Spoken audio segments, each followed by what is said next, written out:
سال کی شروعات ہی سے مسلمانوں کو قربانی کا جذبہ سکھایا جاتا ہے۔ ذی الحجہ کے مہینے میں بہت بڑی قربانی جس کو ذبح عظیم کہا ہے قرآن عظیم نے، سیدنا اسماعیل علیہ السلام کی قربانی کی یاد دلائی جاتی ہے۔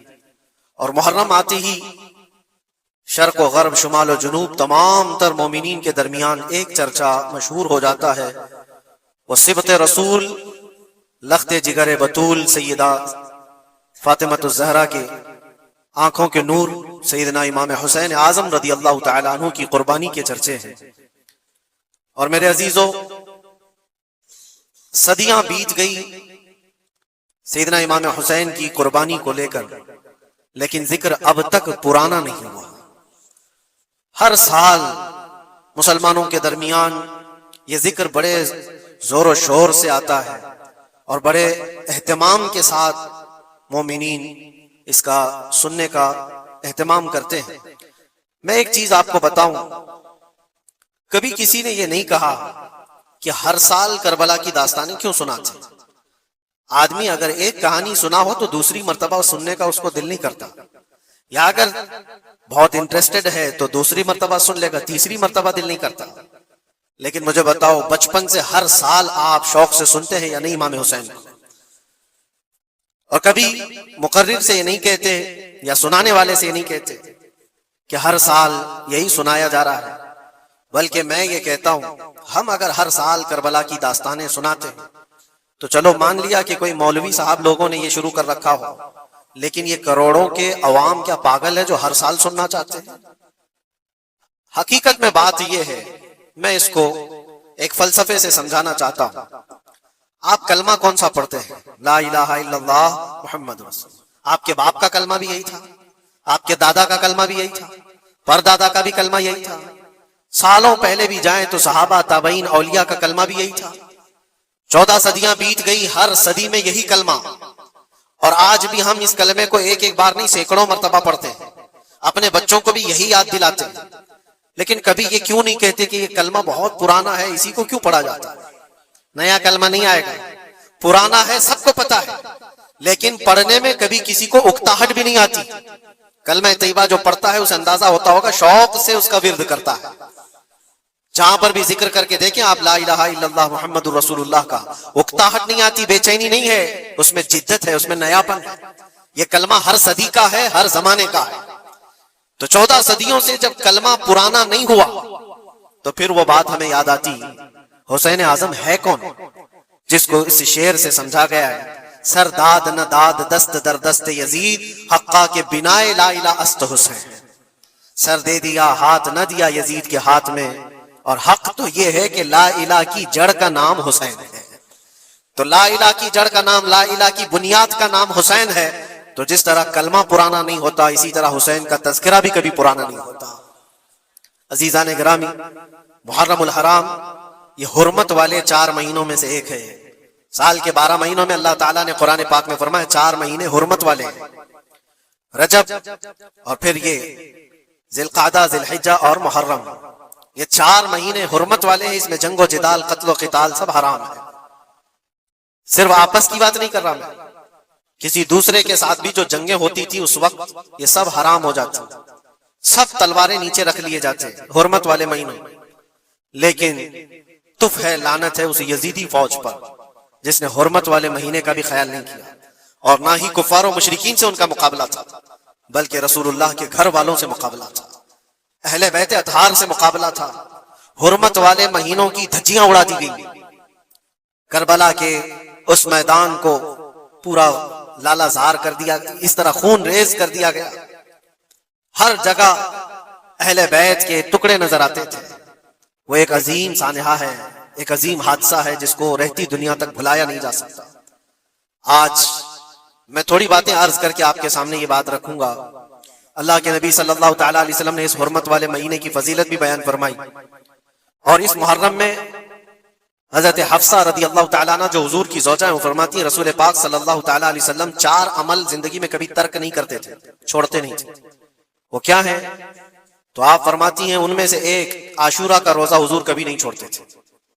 عاشورہ کا روزہ رسول پاک صلی اللہ تعالیٰ علیہ وسلم کبھی ترک نہیں فرماتے، اس کی بڑی فضیلت ہے. یہ عاشورہ کیا ہے؟ 10ویں محرم کے دن کو عاشورہ کہا جاتا ہے. بڑا تاریخی دن ہے، اور بلکہ اللہ کے نبی صلی اللہ علیہ وسلم نے یہ بھی فرمایا قیامت بھی اسی دن کو آنے والی ہے. 10 محرم الحرام ہوگی اور جمعہ کا دن ہی ہوگا جس دن سور پھونکا جائے گا اور پوری دنیا فنا کر دی جائے گی اور قیامت کا منظر قائم ہو جائے گا. عاشورہ کا دن آتا ہے تو اے مومنو سب کے سب اللہ کی بارگاہ میں دوڑ آ جاؤ، عبادت کے لیے لگ جاؤ. اور اس دن یہ یاد کرنا چاہیے کہ یہی وہ دن ہوگا جب ہمیں بارگاہ رب العزت میں کھڑا کیا جائے گا. اولین سے لے کر آخرین تک جتنے بھی پیدا ہوئے اس روئے زمین پر سب کو اٹھایا جائے گا، حساب و کتاب ہوگا، اور وہ 50,000 سال کے برابر کا ایک دن ہوگا. اس دن کو یاد کر کے عاشورہ کا اہتمام کرنا ضروری ہے. عاشورہ میں تو ویسی یادگاریں بہت ہیں. آدم علیہ السلام کے متعلق ان کی توبہ اسی دن قبول ہوئی. نوح علیہ السلام کی قوم پر جو عذاب آیا تھا طوفان کا، وہ طوفان نوح سے کشتی کو جو نجات ملی نوح علیہ السلام کی، وہ بھی عاشورہ کا دن تھا.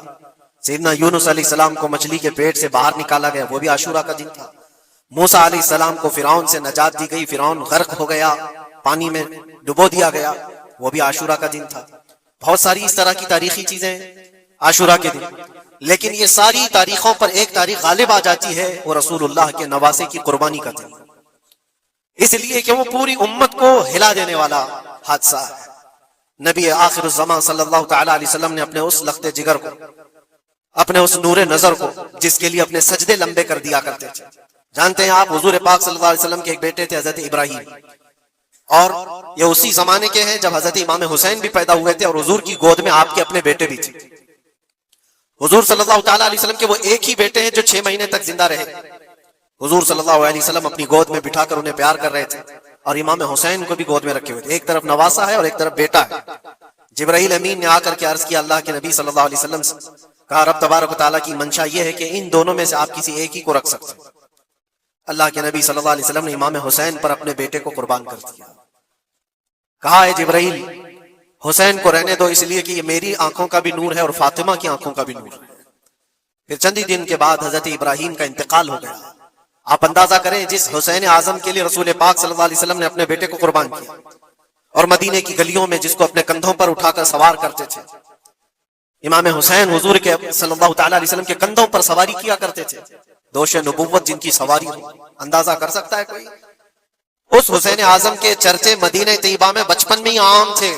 صحابہ کرام رضوان اللہ تعالی علیہ مجمعین دیکھتے تھے کبھی حضور صلی اللہ تعالی علیہ وسلم مسجد نبوی تشریف لاتے تو یہ دونوں شہزادے حضور کے جبے پر لٹکے ہوئے آتے تھے. کبھی حضور ممبر پر کھڑے ہیں تو ایک شہزادہ حضور کے ایک قدم کو پکڑا ہے، دوسرا دوسرے قدم کو پکڑا ہوا ہے. یہ تو ان کی پرورش تھی جو بچپنے کی تھی. صحابہ ان کی اس بچپنے پر رشک کیا کرتے تھے، اور صحابہ کرام رضوان اللہ تعالی علیہ مجمعین ادب حد درجے کا کرتے تھے. آپ کو میں بتاؤں ادب تو ایسا تھا اہل بیت اطہار کا. امام حسین کی عمر چھوٹی سی تھی، امام حسین، اور ایک زمانہ ایسا تھا جب حضور پاک صلی اللہ علیہ وسلم کے وصال کے بعد حضرت ابو بکر کا زمانہ آیا، 2.5 سال آپ نے خلافت کی. پھر اس کے بعد حضرت عمر کا دور خلافت شروع ہوا، اور حضرت عمر کے دور خلافت کو کون نہیں جانتا؟ ایسے روب و دبدبے والا خلیفہ کہ لوگ ان کی ہیبت سے کانپتے تھے. قیصر و کسریٰ کانپ رہے ہوتے تھے، بڑی بڑی فوجیں تھراتی تھی اس نام سے، حضرت عمر کے نام سے. ان کے دور خلافت میں ایک بار ایسا ہوا تھا کہ حضرت عمر کے بیٹے ہیں عبداللہ، اور ان کا اور حضرت امام حسین کا بچپن میں کچھ جھگڑا ہو گیا. چھوٹی عمر تھی، امام حسین کی بھی عمر چھوٹی تھی، عبداللہ کی عمر بھی چھوٹی تھی. دونوں تکرار کرتے رہے، کچھ نہ کچھ بات چیت ہوئی ہوگی. تو حضرت حسین نے حضرت عبداللہ کو غصے میں یوں کہا، تو کیا مجھ سے بحث کرتا ہے؟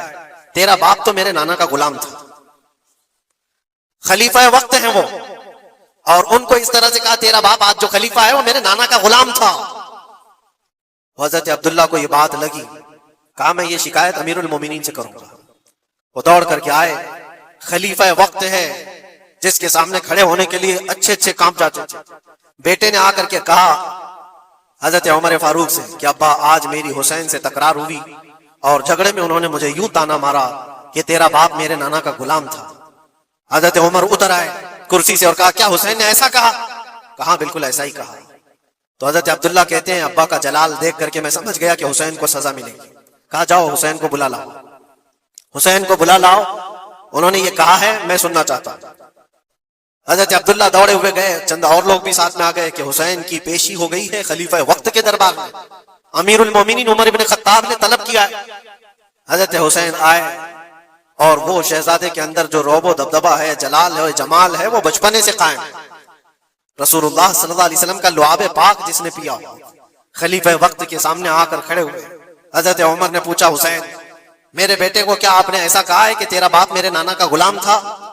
حضرت حسین نے کہا، ہاں میں نے کہا ہے۔ ڈر کس بات کا، خوف کس بات کا؟ جو کہا ہے وہ کہہ رہا ہوں، ہاں میں نے کہا۔ حضرت عمر نے کہا، کیسے کہے بتاؤ، کس طرح سے تم نے کہا تھا، بول کے بتاؤ۔ حضرت حسین نے کہا، میں نے عبداللہ سے یہ کہا تیرا باپ میرے نانا کا غلام تھا۔ حضرت عمر نے کہا، اور ایک بار بولو۔ حضرت حسین نے پھر کہا، عبداللہ تیرا باپ میرے نانا کا غلام تھا۔ حضرت عمر نے کہا، اور ایک بار بولو۔ 3 بار بولنے کے بعد ان کے دونوں بازو پکڑ کر کے گھٹنے زمین پر ٹیک دیا۔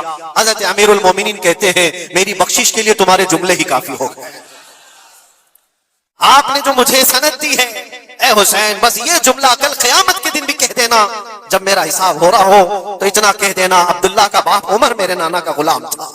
اس لیے کہ رسول کریم صلی اللہ علیہ وسلم نے فرمایا ہے، الحسن والحسین سیدہ شباب اہل الجنہ، حسن اور حسین جنتی جوانوں کے سردار ہیں۔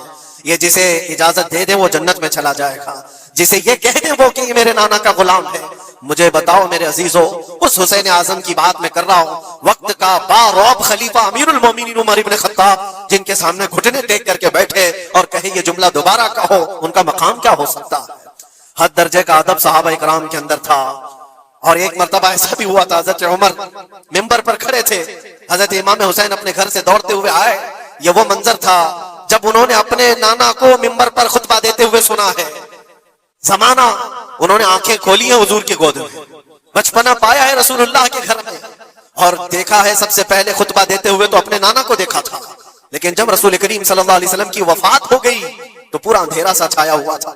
حضرت امام حسین ان کے متعلق ہے کہ ایک بار حضرت عمر ممبر پر کھڑے تھے، وہ دوڑتے ہوئے آئے مسجد میں، حضرت حسین کو ایسا لگا کہ رسول اللہ خطبہ دے رہے ہیں۔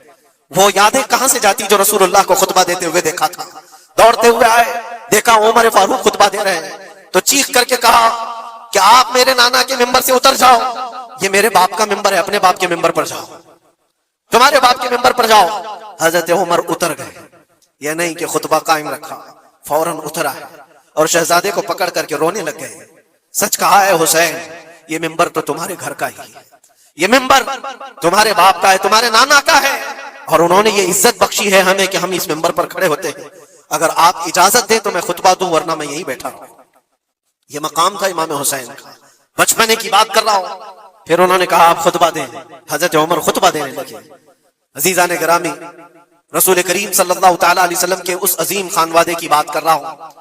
دنیا نے امام حسین کی داستانیں کربلا کی بہت سنائی، اور ہم بھی سناتے رہے اور سنتے بھی رہے۔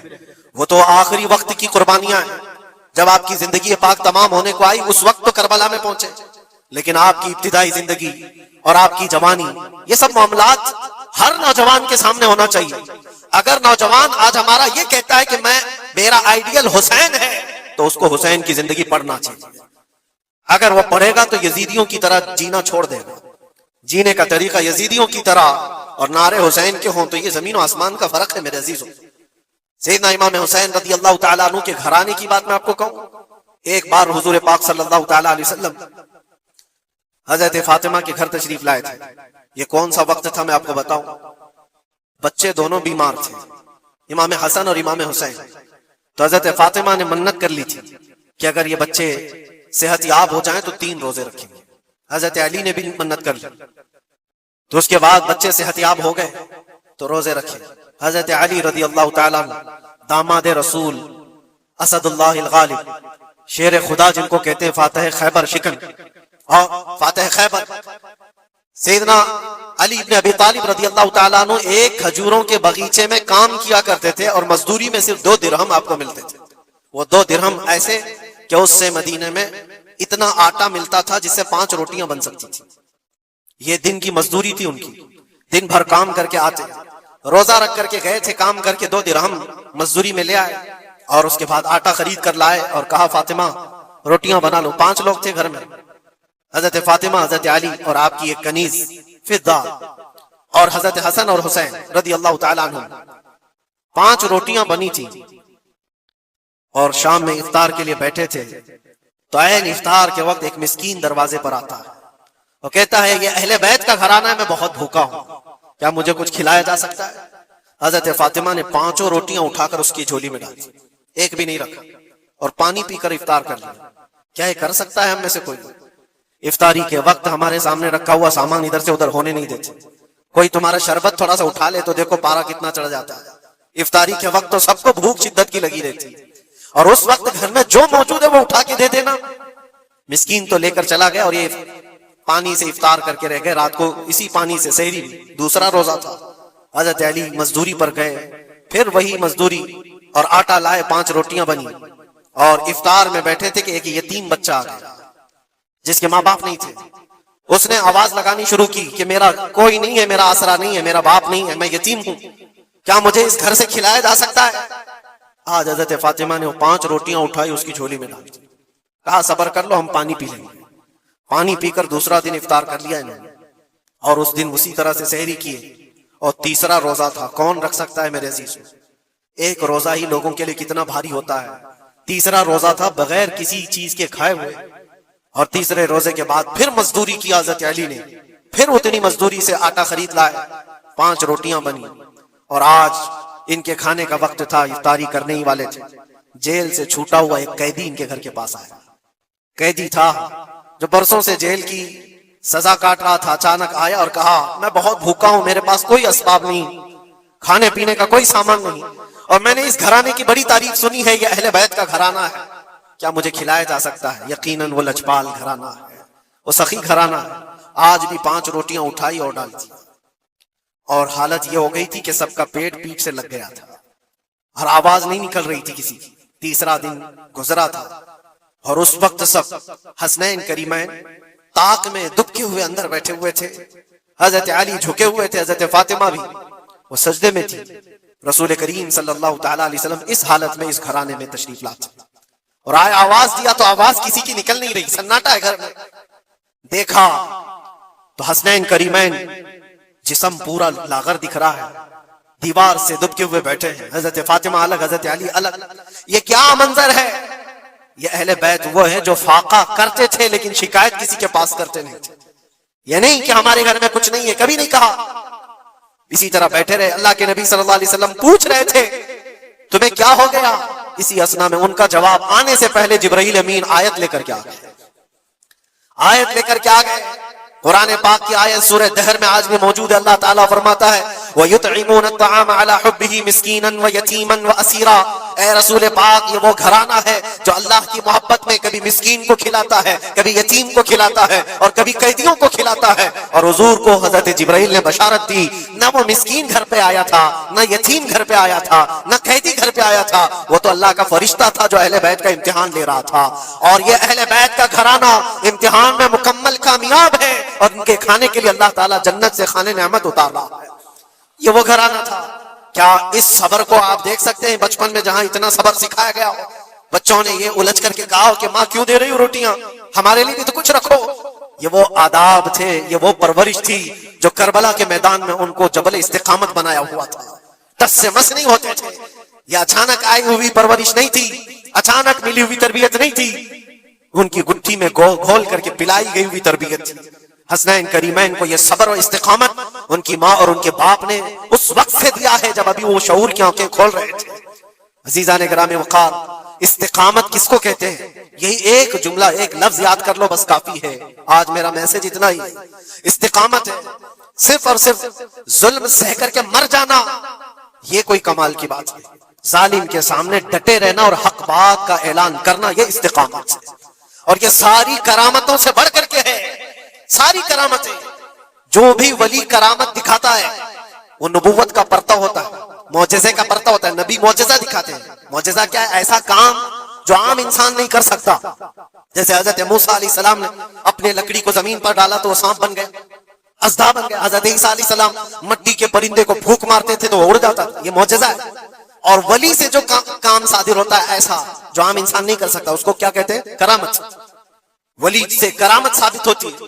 بہت سارے اولیاء کرام سے کرامتیں صادر ہوئی. سرکار غوث پاک رضی اللہ تعالیٰ عنہ کی کرامتیں بہت ہیں. سرکار غریب نواز کی کرامت ہیں. بہت سارے اولیاء کرام کی بہت سی کرامتیں. انہوں نے کبھی پانی پر اپنے مصلے بچھائے, کبھی ہواؤں میں چل کے دکھائے, یا پھر محیر العقول کام جو عام انسان کی سمجھ میں نہ آئے. یہ سب کرامتیں دیکھ کر انسان حیرت میں آ جاتا ہے, ایسا کیسے؟ اور آج بھی سارے لوگ اسی چکر میں باباؤں کے پیچھے گھومتے رہتے ہیں کہ کوئی چمتکار دکھ جائے, چمتکار نظر آ جائے. چمتکار دیکھنے کے لیے انسان پاگل ہو جاتا ہے. اسی جو آپ کی زبان میں چمتکار اور کرامت الگ چیز ہے. جادوگر کوئی چیز دکھا رہا ہے وہ چمتکار ہے. کرامت دیکھ کر کے تم یہ سمجھنے لگتے ہو اس سے بڑا کوئی ہو ہی نہیں سکتا, اس سے بڑا کوئی نہیں ہو سکتا. اگر تمہارے سامنے کوئی بابا ہوا میں اڑ کے دکھا دیا تو ہو گیا پھر تمہارا, ساری چیزیں اس کے پیچھے قربان. اس سے پہنچا ہوا کوئی نہیں. میں آپ کو کہتا ہوں دنیا کی ساری کرامتیں ایک جگہ پر حق بات پر اٹل ہو جانا استقامت اس سے بڑھ کر کے. وہ امام حسین نے کربلا کے میدان میں دکھایا ہے. کرامت کیا ہے امام حسین نہیں دکھا سکتے تھے؟ ارے سارے اولیاء جن کے قدموں سے لگے ہوئے ہو, جہاں سے ولایت بٹ رہی ہو. حضرت مولا علی کو کیا کہتے ہیں؟ شاہ ولایت کہا جاتا ہے. سارے اولیاء کرام کی ولایت وہاں جاتی ہے. تو کیا امام حسین کربلا میں اپنی کرامت دکھا کر کے قابو نہیں کر سکتے تھے؟ اور لوگوں کے اس ذہن میں آنے والے سوال کو دور کرنے کے لیے امام حسین کے شہزادوں میں 600 سال بعد آنے والے غریب نواز نے اجمیر کی دھرتی پر دکھایا بھی تھا. تم اگر پانی بند کرتے ہو تو معین الدین ایک کھٹوری میں پورا پانی سما سکتا. کیا نہیں ہوئی تھی؟ انا ساگر کا پورا پانی ایک کھٹوری میں سرکار غریب نواز کے حکم پر نہیں جمع ہوا تھا, اور آپ نے چھوڑ دیا تو پانی پورا چلا گیا. وہ 600 سال بعد آنے والے غریب نواز جو امام حسین کی اولاد میں سے اتنے سالوں بعد آنے والی اولاد میں یہ پاور ہے, یہ طاقت ہے, تو حسین کے ہاتھوں میں کیا طاقت ہو سکتی؟ ارے دریائے فرات تو ان کے قدموں سے لگ کر کے بہتا اگر حکم دیتے. لیکن امام حسین رضی اللہ تعالیٰ عنہ کرامت سے اگر وہ معاملہ حل کر دیتے تو ہم جیسے نکموں کے لیے آئیڈیل کون ہوتا؟ ہم جیسے غریبوں کے لیے آئیڈیل کون ہوتا؟ وہ تو بڑے لوگ تھے, متقی تھے, پرہیزگار تھے, رسول اللہ کے خاندان سے تھے. انہوں نے کرامتوں سے ان معاملات کو حل کیا ہوگا. لیکن ہم جیسے لوگ اس زمانے میں اپنے دور کے یزیدیوں سے لڑنے کا وقت ہوتا تو ہم کون سی کرامت دکھاتے؟ اسی لیے امام حسین نے قیامت تک آنے والے مسلمانوں کے لیے کرامت دکھا کر کے اس میدان کو فتح نہیں کیا, استقامت دکھا کر. یہ میسج تھا کہ اے مسلمانوں, جیسی بھی بڑی طاقت تمہارے سامنے آئے ڈٹے رہو, جمے رہو, اور مرنے کا خوف نہ رکھو. اگر کٹ جاتے ہو, مر جاتے ہو تو کوئی فرق نہیں پڑتا, کیونکہ رب تبارک و تعالیٰ نے پہلے ہی قرآن میں گواہی دے دی ہے وَلَا تَقُولُوا لِمَنْ يُقْتَلُ فِي سَبِيلِ اللَّهِ أَمْوَاتٌ بَلْ أَحْيَاءٌ وَلَكِنْ لَا تَشْعُرُونَ. جو اللہ کی راہ میں مارے جائیں انہیں مردہ نہ کہو, وہ زندہ ہیں, تمہیں اس کا شعور نہیں. اور وہ زندگی تو آج بھی ہم دیکھ رہے ہیں, آج بھی ہم دیکھ رہے ہیں. اسلام زندہ ہوتا ہے ہر کربلا کے بعد. کیا یہ نہیں دیکھ رہے؟ ہر گھر پہ امام حسین کے چرچے. جلنے والے ہوں گے, کوڑنے والے ہوں گے, لیکن ان کو انگلیوں پہ گنا جا سکتا ہے. باقی چاہنے والوں کی تعداد ستاروں سے زیادہ ہے. امام حسین کا جھنڈا آج بھی اسی طرح لہرا رہا ہے. سچ بتاؤں میں آپ کو, کبھی آپ کو اتفاق ہو تو ملک شام کے دمشق میں بھی جانا, جہاں پر 3 سال یزید کا دربار لگتا تھا. وہ بھی اپنے وقت کا خلیفہ بنا ہوا تھا, اور اس نے جو اپنے دور خلافت میں, اپنے دور حکومت میں ظلم ڈھائے وہ تاریخ میں رقم ہو چکے. جا کر کے پوچھنا اہل شام سے, دمشق والوں سے, کہ ایک دور یہاں تمہارا بادشاہ رہتا تھا, شام کا حکمران یزید, وہ کہاں ہے, اس کی قبر کہاں ہے؟ لوگ تو بغلیں اٹھا کر کے آپ کو کہیں گے کہ یہاں تو کوئی ایسی قبر نہیں دی. ہاں ہم کو پتا ہے, بعض مورخین نے, بعض دانشور جو پڑھے لکھے وہ کہتے ہیں جہاں پر سارا کچرا ایک جگہ پھینکا جاتا ہے, ڈم کیا جاتا ہے دمشق کا, وہاں کہیں اس کی قبر کھو گئی ہے, اس میں کہیں قبر کھو گئی. یہ تو اس کی بات کر رہا ہوں جو بادشاہ تھا, فوج رکھتا تھا, تاج رکھتا تھا, تخت رکھتا تھا اور حکومت رکھتا تھا. اس کا سوال ایسے. پھر آؤ عراق کی سرزمین پر اور کربلا جاؤ. سوچو, ایک کھلا چٹیل میدان تھا, یہاں پر کوئی آبادی نہیں تھی, دور دور تک ایک دریائے فرات بہتی تھی اور باقی کچھ نہیں تھا. اور جا کر کے آپ ڈھونڈنے لگ جاؤ کہ میدان کہاں ہے, تو تمہیں میدان نہیں ملے گا, ہر جگہ آبادی ہی آبادی. ایک حسین و جمیل شہر ہے, اور لوگوں سے پوچھو کہ یہاں تو ہم نے سنا تھا رسول اللہ کے شہزادے حسین کو کاٹ کر کے ٹکڑوں میں بدل دیا گیا تھا, ان کے شہزادوں کو, اور امام حسین کے سر کو الگ کر دیا گیا, جسم کو الگ کر دیا گیا, ان کے بیٹوں کے جسم پر گھوڑے دوڑا دیے گئے تھے. سنا تو ایسا تھا کہ ان کے سب جسم کو اس طرح سے بکھیر دیا گیا تھا, وہ کہاں ہیں؟ کیا مٹ گئے تاریخ میں؟ نہیں، آپ کو ہاتھ پکڑ کر لے جا کر ایسے دربار میں کھڑا کریں گے جس دربار کی اونچائی دیکھنے سے ٹوپی گر جاتی ہے۔ اس حسین دربار کو دیکھتے ہی دل میں ہیبت طاری ہوتی ہے، اور پھر تم بے اختیار یہ کہہ دو گے، حسین کا دربار دیکھتے ہی تمہاری زبان سے یہ الفاظ نکل پڑیں گے، شاہ است حسین، بادشاہ است حسین۔ وہ اب بھی بادشاہ ہے، اب بھی شاہ ہے، اور ہزاروں لوگوں کو دیکھا ہے ہم نے حسین اعظم کی قبر پاک کے پاس آتے ہیں۔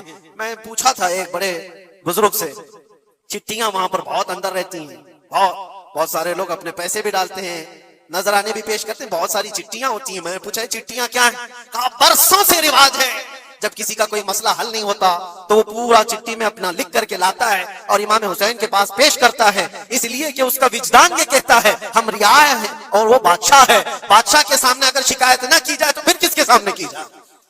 لوگ اپنی شکایتیں آج بھی پیش کرتے ہیں۔ میں کہنا یہ چاہتا ہوں میرے عزیزو، 14 صدیوں کے بعد بھی جس کی بادشاہت ختم نہیں ہوتی وہ کس بات کی وجہ سے ہے؟ وہ استقامت کی بنیاد پر ہے۔ اسی لیے تو قرآن میں اللہ نے فرمایا ان الذین قالوا ربنا اللہ ثم استقاموا، بے شک وہ لوگ جنہوں نے کہا ہمارا رب اللہ ہے پھر جمے رہ گئے، تتنزل علیہم الملائکہ، ان پر اللہ فرشتے اتارتا ہے، اور فرشتے یہ کہتے ہوئے آتے ہیں جو استقامت کے ساتھ کھڑا ہے اس کو کہ گھبراؤ مت، ڈرو مت، اللہ قریب اللہ تبارک و تعالیٰ نے جو تم سے وعدہ کیا ہے وہ تمہیں ملنے والا ہے۔ یہ استقامت کے ساتھ رہنے والے کے لیے ملائکہ اتارے جاتے ہیں۔ آج بھی ہمارا امتحان اسی استقامت کو لے کر کے ہے، کتنے جمے رہو گے، کتنے ڈٹے رہو گے، یہی امتحان آنے والا ہے۔ آگے بھی دیکھنا، اس زمانے میں بھی دیکھنا، تمہاری ٹوپیاں اتاری جا رہی، تمہاری داڑیاں نوچی جا رہی، تمہارے برقعے، تمہارے حجاب سب سوالیہ نشان ہیں۔ اب تو حالات یہ ہو گئے ہیں، لوگوں کو اتنی کھجلی ہے کہ اذان کی آواز سے بھی پورے جسم میں کچھ لوگوں کو کھجلیاں ہوتی ہیں، تکلیفیں اتنی ہیں کہ سب اتار دو، کوئی اذان کی آواز نہیں۔ صدیوں سے جو اذان کی آوازیں گونج رہی تھی، آج پتہ نہیں پاگلوں کے دماغ میں کون سی چیز سوار ہے، کون سا شیطان سوار ہے۔ یہ صرف اور صرف اس لیے نہیں ہے کہ ابھی کے بنے ہوئے شیطان ہیں، شیطان تو پرانے ہیں، لیکن امتحان کی گھڑی تمہاری ہے، وقت ابھی ہمارے امتحان کا آ چکا ہے۔ یہ جو پوری دنیا کے حالات آپ دیکھ رہے ہیں، ان حالات میں بھی میرے عزیزو ایک بات یاد رکھنا، بہت سارے طوفان، بہت ساری آندھیاں آئیں گی، اگر تم ایمان کی حفاظت کے ساتھ اس دنیا سے گئے تو امن میں ہو، ورنہ اللہ کے نبی صلی اللہ علیہ وسلم نے اسی زمانے کے لیے فرمایا تھا وہ زمانہ آئے گا میری امت پر کہ صبح مومن ہوں گے، شام میں کافر ہو جائیں گے، شام میں مومن سوئیں گے، صبح کافر اٹھیں گے۔ وہ اس زمانے میں ہم آ چکے ہیں جہاں ایمان کا سودا ہونے لگ گیا ہے۔ لوگ تو آج، مجھے پتا ہے میں ہر چیز پر بات کروں تو بہت لمبی بات چلی جائے گی، ہماری قوم میں سب سے زیادہ وہ غدار لوگ موجود ہیں جو چند ٹکوں کے لیے، جو چند پیسوں کے لیے مخبری کیا کرتے ہیں اور ایمان بیچتے ہیں۔ ان کو کیا حاصل ہوتا ہے؟ اپنی قوم کی خبریں جا کر کے لوگوں کو پہنچانا، پولیس کو خبر دینا، اس کو خبر دینا، نیتاؤں کی چاٹو گیری کرنا، یہ سب چیزیں تمہارے ہاں کہاں سے آ گئی؟ تم تو خیر امت ہو، حسین اعظم کے غلاموں میں تمہارا نام ہوتا ہے۔ تمہارا سینہ تو ایسا ہونا چاہیے کہ کبھی تمہیں کوئی غلامی پہ جھکا نہ سکے، لیکن جو لوگ غلامی کو پسند کر کے تلوے چھاٹنا چاہتے ہو، یاد رکھنا اس دنیا میں بھی ذلت ہے، آخرت میں بھی بڑی ذلت ہے، بہت بڑی ذلت کا توق اٹھا کر کے اٹھائے جائیں گے۔ اسی لیے باز آؤ اے نوجوانوں، میں آپ سے کہتا ہوں، لالچ پر، پیسوں پر، تھوڑی سہولت دینے پر اگر تم بک جاتے ہو تو تم سے زیادہ اس روئے زمین پر کوئی بدنصیب نہیں ہوگا، کوئی بدنصیب نہیں ہوگا۔ آپ کو پتا ہے منافقین کے رد میں اللہ نے کتنی آیتیں اتاری، اور قرآن میں اللہ نے فرمایا ان المنافقین فی الدرک الاسفل من النار، بے شک منافقین جہنم کے سب سے نیچے حصے میں ہوں گے، سب سے زیادہ عذاب میں ہوں گے۔ کون ہے وہ منافق؟ جو چہرے سے مسلمان دکھتے ہوں، اندر سے کافر ہوتے ہیں، یہ دغا باز، دھوکے باز۔ آج پتا ہے آپ کو ایران کی اس لڑائی میں سب سے زیادہ اسے نقصان کس چیز سے ہوا تھا؟ میں اس جنگ پر بات نہیں کر رہا، لیکن اس مقابلے کو آپ اپنے سامنے جو پیش آ رہی ہیں ان حالات کو دیکھ کر کے سمجھو، سب سے زیادہ یہودیوں کی طرف سے نہیں، ان کی قوم میں موجود ان کے غداروں سے تھا، جنہوں نے جگہ جگہ بم اڑائے، جگہ جگہ اسرائیل کا کام کیا وہاں پر۔ یہ سارے ہر زمانے میں ہوتے ہیں۔ ان کو کیا فائدہ تھا؟ ان کو کیا چیز ملنے والی تھی؟ بس تھوڑے سے پیسے یا تھوڑی سی سہولتیں یا تھوڑا سا دنیا کا عیش ملتا۔ یہ ہر زمانے میں ہوتا ہے۔ یہ تمہاری زندگی میں کبھی آفر آئے تو ٹھکرا دینا، اس لیے کہ رسول اللہ سے غداری کبھی نہیں کرنا۔ حضور پاک صلی اللہ تعالیٰ علیہ وسلم کو قبر میں بھی تمہیں منہ دکھانا ہے اور حشر میں بھی منہ دکھانا ہے۔ آج تمہاری دشمنی بھی اگر کسی مسلمان سے ہو جائے تو اس کی خبر گیری کرنا یا اس کی جاسوسی کر کے دوسرے تک پہنچانا، یہ سخت قبیح کام ہے، بہت ہی برا فعل ہے۔ اس اللہ تعالیٰ کی اس پر لعنت ہے جو اس طرح کے کاموں میں مصروف ہے۔ غداروں سے بہت بڑا نقصان ہے۔ آج استقامت کی بات میں کر رہا ہوں، ایسے حالات بھی تمہارے ساتھ آئیں گے، تمہارے اپنے ٹوٹ جائیں گے، بکھر جائیں گے، لوگ چھوڑ کر کے غداری کریں۔ آپ کو میں بتاؤں، میں قید کی حالت میں تھا، 22 دن تک مجھے ادھر سے ادھر گھمایا جا رہا تھا انویسٹیگیشن کے نام پر۔ ایسا لگ رہا تھا کہ یہ بہت بڑا کوئی آتنکوادی پکڑ کر کے لائے، پورا جلوس لے کر کے گھوم رہے۔ ارے 2 جملے کیا بولے جس کی بنیاد پر اتنے ساری تم نے گھما دیے ساری چیزیں۔ میں کبھی بولتا نہیں اس چیز پر، آج میں آپ کو بتا رہا ہوں۔ میرے سامنے بیٹھا ہوا آفیسر جو انویسٹیگیشن کر رہا ہو، اسے تو 5 چیزیں معلوم تھی، وہ یہ چیزیں پوچھ رہا ہے، لیکن سامنے مجھے خود اس نے بتایا۔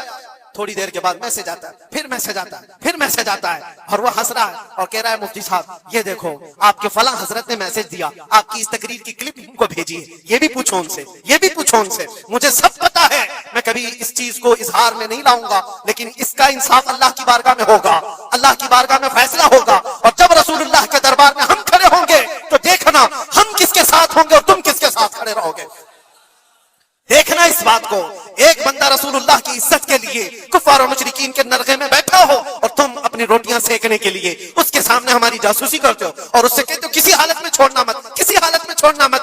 اور وہ لوگ جانتے ہیں اور وہ کہتے ہیں آپ گھبراؤ مت، ہم تو اپنا پروسیس کریں گے، اور ایسے لوگ ہمارے پاس بہت سارے ہیں جو بھیجتے رہتے ہیں، ہم تو اپنا کام ہی کریں گے۔ لیکن میرے عزیزو، وہ کام اپنا کر رہے ہوں گے لیکن دل پر چھریاں چلتی ہیں۔ یہ کون سے لوگ ہیں؟ کس نبی کا کلمہ پڑھے ہوئے لوگ ہیں؟ تمہارے لیے رسول اللہ کی ناموس بھی کوئی معنی نہیں رکھتی، حضور پاک کی عزت بھی کوئی معنی نہیں رکھتی۔ اس چیز سے آج پوری قوم پریشان ہے۔ بڑی بڑی جنگیں اسی لیے ہاری جاتی ہیں جب قوم کے اندر منافقین موجود ہوتے ہیں۔ آج اس چیز کے اپنے دل کو بھی پاک رکھو۔ ہم نے تاریخ دیکھی ہے، ٹیپو سلطان یوں ہی نہیں مرے تھے، ٹیپو سلطان کو انگریزوں کے ہاتھ میں دینے والا بھی غدار موجود تھا، مسلمان تھا۔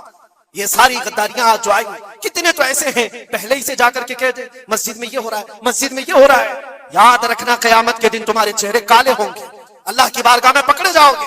وَمَنْ أَظْلَمُ مِمَّنْ مَنَعَ مَسَاجِدَ اللَّهِ أَن يُذْكَرَ فِيهَا اسْمُهُ وَسَعَىٰ فِي خَرَابِهَا۔ اللہ فرماتا ہے اس سے بڑا ظالم کون جو اللہ کی مسجدوں میں اللہ کا ذکر کرنے سے روکتا ہے؟ اس سے بڑا ظالم کون ہے؟ اور وہ سب ظالم آج دیکھنے کو آ رہے ہیں۔ بہرحال خلاصہ کلام یہ ہے میرے عزیزو، ہم حسینی ایمان رکھتے ہیں اور حسین کی طرح اللہ کی بارگاہ میں دعا بھی کرتے ہیں کہ مولا ساری قربانیاں ہو جائیں مگر ایمان کا سودا کرنے کی نوبت کبھی نہ آئے۔ رب تبارک و تعالی ہماری یہ حفاظت فرمائے کہ ہمارے جسم کے چھتڑے ہو جائیں مگر مولا تیرے حبیب پاک کی عزت اور ان کی محبت بال برابر بھی ہمارے دل میں فرق آنے نہ پائے، بال برابر بھی فرق ہونے نہ پائے۔ اپنی اولاد کو بھی یہی تعلیم دے کر جاؤ، یہی تعلیم دے کر جاؤ۔ کربلا سننے کا مطلب یہ نہیں ہے ماتھا پیٹ لیا، سینہ پیٹ لیا، رو دھو کر کے اٹھ گئے۔ رونا تو سب کو آسانی سے آ جائے گا، لیکن حسین کے اس میسج کو اپنے بچوں میں ایسا پلا کر کے جاؤ کہ تمہارے دور میں بھی یزید آئیں گے، تمہارے دور میں بھی یزیدی فتنے ہوں گے۔ اس وقت میرے بیٹے چوڑیاں پہن کر گھر میں نہ بیٹھنا، یزیدیوں کا مقابلہ کرنے کے لیے حق بات کا اعلان کرنا۔ مجھے یاد ہے میری بات، میں جس وقت اپنے گھر سے دلی کے لیے نکل رہا تھا تو میری ماں نے یہی کہا تھا نہ واپس آؤ تو کوئی بات نہیں، ہمیں یقین ہے کہ اللہ کے راستے پر جا رہے ہیں۔